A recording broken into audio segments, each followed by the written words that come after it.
04 janvier 2010, les news de Pépette. Quoi? Encore une fois? Mais ne vont-ils donc jamais comprendre?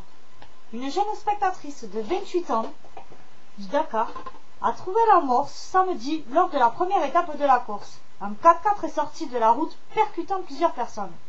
Les courses automobiles ne me dérangent pas en soi, mais il faudrait que ça évolue. D'une part, pourquoi y a-t-il toujours des morts? N'y aurait-il pas d'autres options? D'autre part, ils utilisent encore du pétrole et ses dérivés. La recherche et le développement des organisateurs de courses ne pourraient-ils pas pencher sur des moyens plus écolos? D'autant plus que le premier véhicule à franchir les 5 km/h en 1899, du joli nom de la jamais contente, est une voiture électrique et fut construite par la compagnie belge Transport Automobile Genadzi. Mais ce fut le diesel et ses moteurs à explosion qui à l'époque prirent le dessus.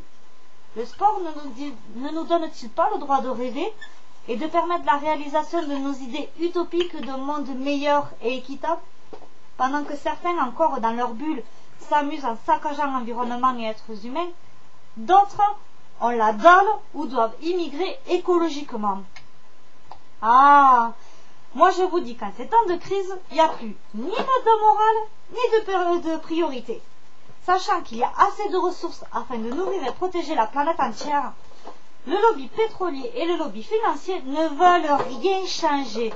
Vous imaginez pas gagner un peu moins d'argent du jour au lendemain sur une vision à long terme écologique et humanitaire?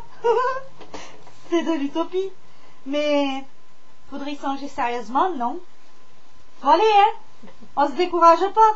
Prenez-vous par la main et dansons la carmagnole. Y a pas de pain chez nous, y en a chez la voisine, mais ce n'est pas pour nous.